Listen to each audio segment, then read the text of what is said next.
Now let's talk about the second most important ingredient in tea, which is the water.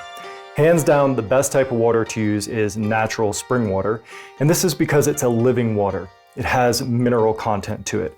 So let's talk about how you can get spring water. The first method is there's a website called findaspring.org, and you can go on the site, put in your zip code, and it'll show you on a map places around you where there are natural springs, and you can take a 5-gallon jug like this or any number of 5-gallon jugs and go fill up on natural spring water from those sources.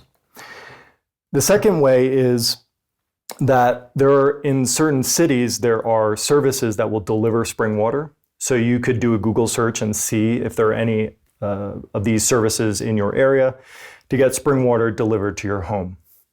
The third way, of course, is you could go to the store and buy spring water in jugs.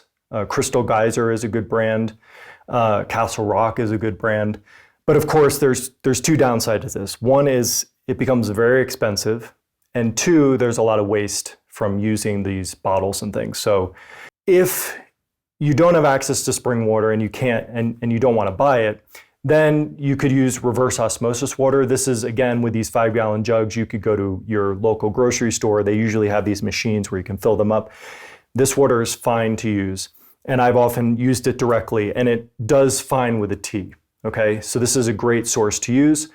One trick you could do with this water, though, because it does lack the mineral content, right? So one thing you could do is get something like these trace minerals where you can reactivate the water.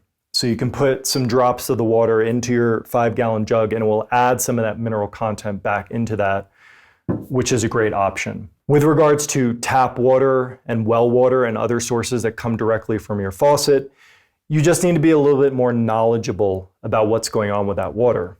Is it hard? If it's too hard and has a super high mineral content, you're definitely going to need to filter it. And also, if it smells bad or if it tastes bad, you definitely don't want to use it. It's not going to work well with the tea, and it's not going to give you a good brew.